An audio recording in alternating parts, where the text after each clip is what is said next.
Section 49 talks about transferee's right under the policy. अगर कोई अचल संपत्ति इमूवेबल प्रॉपर्टी किसी व्यक्ति को मूल्य लेकर कंसिडरेशन देकर बेची जाती है और उस संपत्ति पर पहले से ही अग्नि बीमा फायर इंश्योरेंस कराया गया है, तो यदि संपत्ति को आग से नुकसान हो जाता है और बीमा करता इंश्योरेंस कंपनी उस नुकसान के बदले में बीमा राशि देता है, तो खरीदार यानी ट्रांसफरी यह मांग कर सकता है कि वह बीमा राशि संपत्ति की मरम्मत या पुनर्निर्माण में इस्तेमाल की जाए।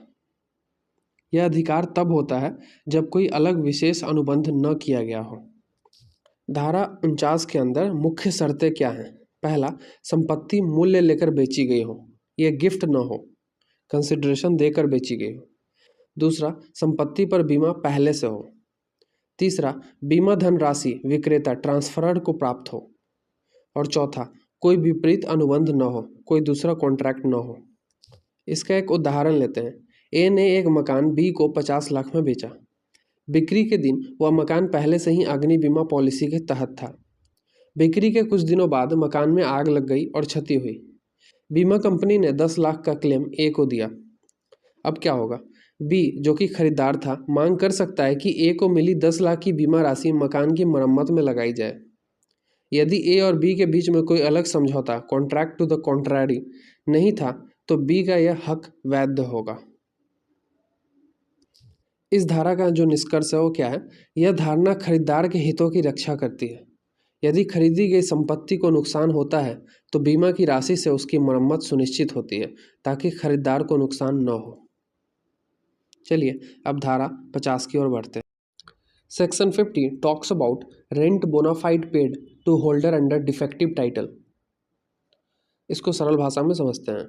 अगर कोई व्यक्ति किसी अचल संपत्ति इमूवेबल प्रॉपर्टी का किराया या उससे हुई आमदनी ईमानदारी से यानी कि गुड फेथ से किसी ऐसे व्यक्ति को देता है जिससे वह संपत्ति ईमानदारी से किराए पर लिए हुए मानता है, तो बाद में यह पता चलने पर भी कि वह व्यक्ति असली मालिक नहीं था, भुगतान करने वाला व्यक्ति जिम्मेदार नहीं होगा।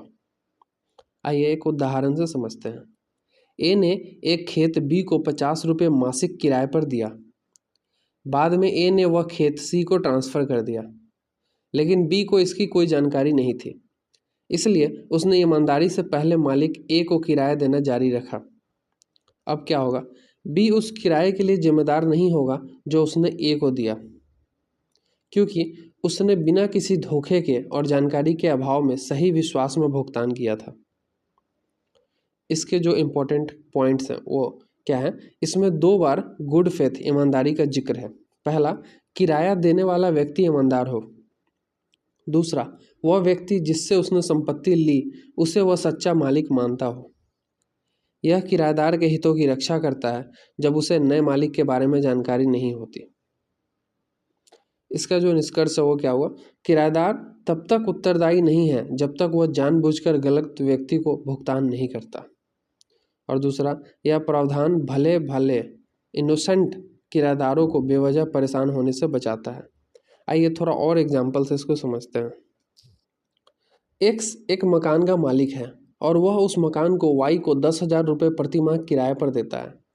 कुछ समय बाद एक्स का वह मकान कोर्ट के फैसले से जेड को मिल जाता है, क्योंकि असली मालिक जेड साबित होता है। लेकिन वाई को इस कोर्ट के फैसले की कोई जानकारी नहीं होती और वह पिछले कुछ महीनों तक एक्स को किराया देता रहता है। अब जेड आकर कहता है, मैं असली मालिक हूँ और तुमने जो एक्स को किराया दिया वो मुझे दो। इस स्थिति में वाई को दोबारा किराया नहीं देना पड़ेगा, क्योंकि उसने गुड फेथ ईमानदारी में एक्स को किराया दिया था और उसे इस बात की कोई जानकारी नहीं थी कि मालिक बदल चुका है। इसका जो स्पष्ट निष्कर्ष वही है कि जब तक किराएदार को किसी ट्रांसफ़र या मालिकाना हक के बदलाव की जानकारी नहीं होती और वह ईमानदारी से किराया देता है, तो यह सेक्शन 50 के तहत सुरक्षित होता है। चलिए धारा 51 की ओर बढ़ते हैं। Section 51 of TPA talks about improvements made by bonafide holders under defective titles. आइए इसे सरल भाषा में समझते हैं। अगर कोई व्यक्ति अचल संपत्ति पर सुधार करता है, यह मानते हुए कि वह पूरी तरह से उस संपत्ति का मालिक है, बिना यह जाने कि उसके पास सही अधिकार नहीं है और उसे सही मालिक द्वारा उस संपत्ति से बाहर निकाल दिया जाता है, तो पहला, सुधार के मूल्य का भुगतान किया जाएगा या वह संपत्ति उसी समय के बाजार मूल्य पर खरीदी जा सकती है, चाहे वह सुधार के मूल्य से ज़्यादा हो। जब इस स्थिति में किसी ने फसलें उगाई हो और वह फसलें उगते समय उस संपत्ति से बाहर निकाला गया हो, तो उसको उन फसलों का अधिकार होगा और उन्हें उठाने का समय मिलेगा। उदाहरण के लिए, ए ने एक खेत खरीदा और उसमें सुधार किए, यह मानते हुए कि वह उस खेत का सही मालिक है।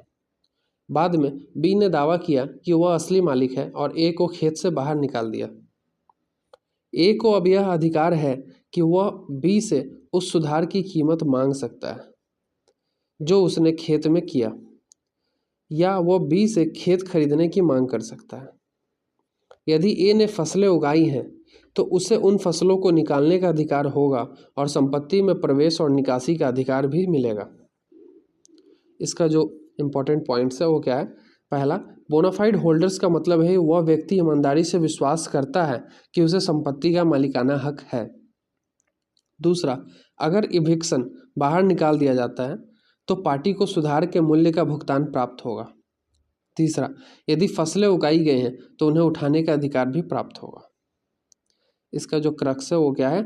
यह सेक्शन यह सुनिश्चित करता है कि यदि कोई व्यक्ति गलत तरीके से संपत्ति पर सुधार करता है तो उसे सुधार के मूल्य का मुआवजा या संपत्ति का बाजार मूल्य प्राप्त करने का अधिकार होता है। साथ ही यदि उस व्यक्ति ने फसलें उगाई हैं तो उसे फसलों का स्वामित्व और उन्हें निकालने का अधिकार भी मिलेगा। चलिए अब धारा 52 की ओर बढ़ते हैं।